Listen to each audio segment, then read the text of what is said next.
An unmarked white envelope addressed to me. That's where it all began. I'm Sarah, nearing 60. 15 years ago, I divorced my husband after discovering his affair. And since then, I've been living on my own. For the past year, I've been staying with my second son and his girlfriend, Daisy. My eldest son, Tom, now 35, lives in an apartment near his workplace. Life was quiet and routine with me working part-time, until the day this mysterious envelope arrived. It was crudely marked with my name and address with no indication of a sender. Inside was a hotel bill. What's this? I wondered aloud. Upon closer inspection, I realized the bill wasn't addressed to me but to my eldest son, Tom. It detailed wedding and reception expenses dated about 2 weeks ago. What could this mean? Did Tom get married?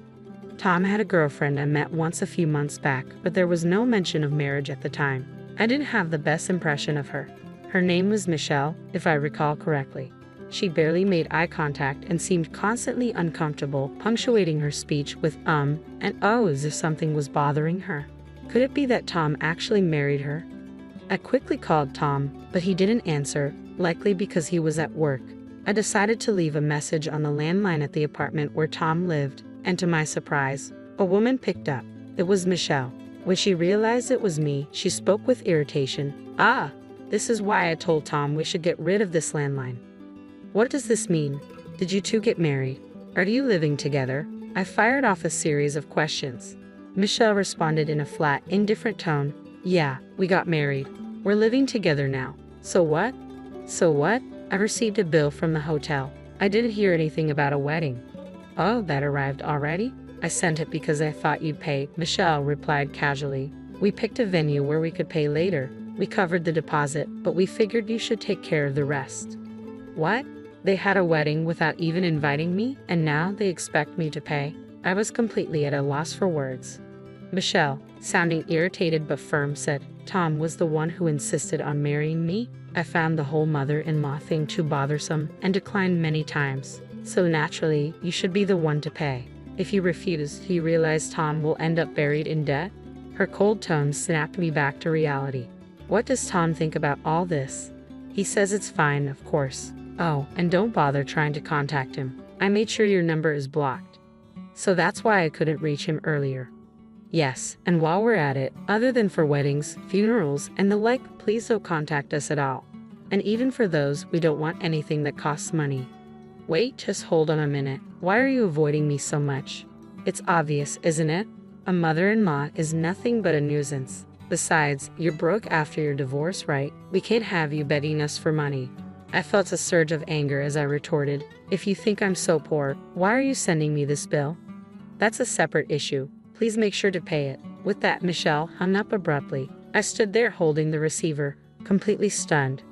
Mom, my second son, Jack's voice brought me back to reality. It felt like hours had passed since that phone call, and I was standing alone in a dark room. Tears overflowed as I explained everything to Jack. He hadn't heard anything about Tom's marriage and was now fuming with anger. It's unbelievable. That wife of his, she seems like trouble, doesn't she? I thought she might be a good match for my brother, but now. That's right, Tom, who was spoiled by my late mother-in-law, has looked down on me since he was a child. By middle school, he was calling me old hag and worthless. He, along with my mother-in-law and ex-husband, treated me terribly. Jack was the one who always stood up for me. After my divorce, I lived alone for a long time. But my kind son, worried I might be lonely, invited me to move in with him and his girlfriend, Daisy. What should I do about this bill? It's over $20,000. I could use the alimony for my ex-husband to pay it, but I honestly don't want to touch that money. I was planning to save it for your and Daisy's wedding, or for when you have kids. Both you and Daisy have always been so kind to me, so I decided to use all the alimony and property settlement money, which my stingy ex-husband scrimped and saved, for the two of you. Then my son said, Mom, that money is yours. You don't have to use it for us, and it's completely unreasonable to use it for my brother. He took the bill from me. I'll get rid of this at work. Remember what my brother has done to you. You absolutely must not pay this. Even though my eldest son had treated me poorly, I still felt a sense of responsibility as his mother. If I kept the bill, I might end up paying it. Jack understood that, and I felt relieved. 2 weeks later, Michelle called me. Hey, Why haven't you paid yet? The venue contacted me because the payment deadline has passed. I've discussed it with my second son, and we decided there's no need to pay. Besides, can't you cover it with the cash gifts from the wedding?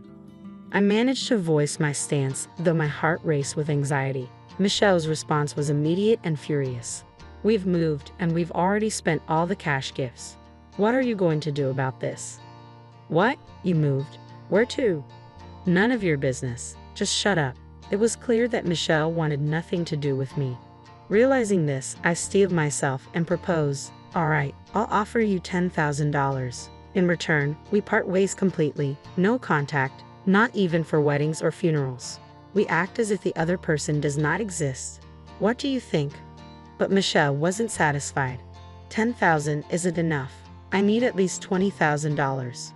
What are you thinking? You didn't invite me to the wedding, you didn't tell me where you moved, and now you're asking for $20,000? I don't care. You probably have about 20 years left to live anyway. We plan to live twice as long as you, so I might as well take all your money while I can. That's just cruel, I said, struggling to keep my composure.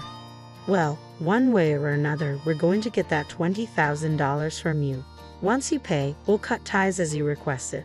I was eager to distance myself from Michelle, so I reluctantly agreed to her terms.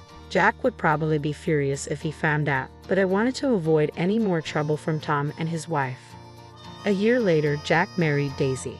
As they were preparing to set up their new home, they asked me to move in with them, even though I had planned to live alone. In addition to giving them a wedding gift, I prepaid 2 years' rent for their new place and contributed to their mortgage.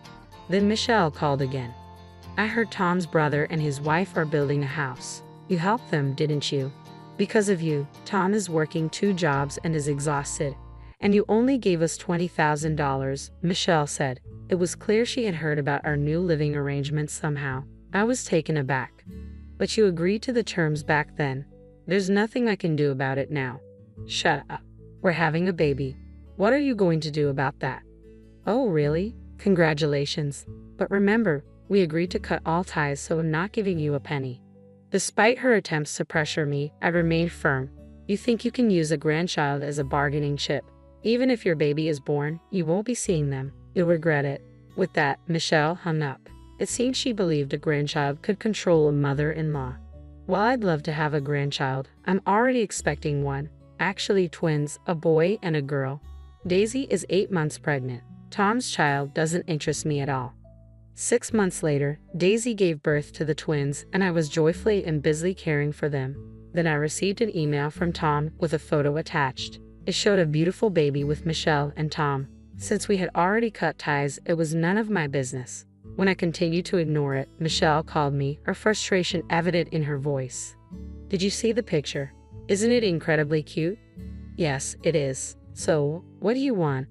Don't speak like that. I went out of my way to show you your grandchild, your eldest grandson. You could at least send a congratulatory gift. What? I thought we agreed to no contact except for weddings, funerals, and such. Yes, that was the agreement, but normally a grandparent would send a congratulatory gift or something.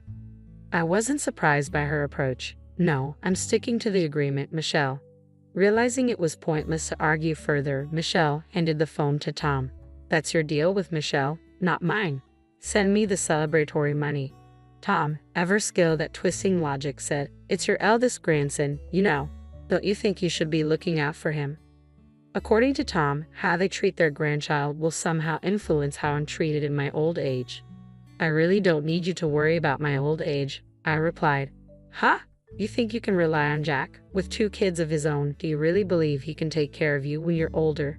I'm not planning to rely on Jack and his family. So what's your plan? I know you didn't get much from Dad's alimony. Wouldn't it be better to stay on good terms with us now? Tom said triumphantly. To that, I answered, As I've said, I'll be fine. I've been contributing to a personal pension plan since I was single. It's an old policy with good rates, and I'll be receiving about $800 a month starting this year. Additionally, my work history qualifies me for a government pension of around $800 as well. I can manage comfortably on both. Tom seemed stunned by my response. After a moment of stunned silence, he stammered, But that's only enough if nothing goes wrong. When you get older and your health declines, you'll end up coming to us for help. Chuckling, I replied, "Don't worry, I canceled the life insurance policy where you were the beneficiary." I had originally taken out life insurance policies for both Tom and Jack when they were born, with them each as beneficiaries. I canceled Tom's to cover the $20,000 bill. There's plenty of money from the cancellation, so you needn't worry. Canceled. Are you serious? Yes, indeed. It's a shame, really. If I hadn't canceled it, you would have received about $100,000 when I pass away. No way. If you're looking to blame someone, point the finger at Michelle. She was the one who insisted on getting the $20,000 from me by any means necessary. The cancellation refund was only about $50,000, so I had around $30,000 left.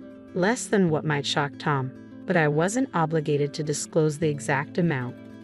Satisfied with Tom's stunned silence, I hung up the phone. Shortly after, it appeared Tom and Michelle had a massive argument.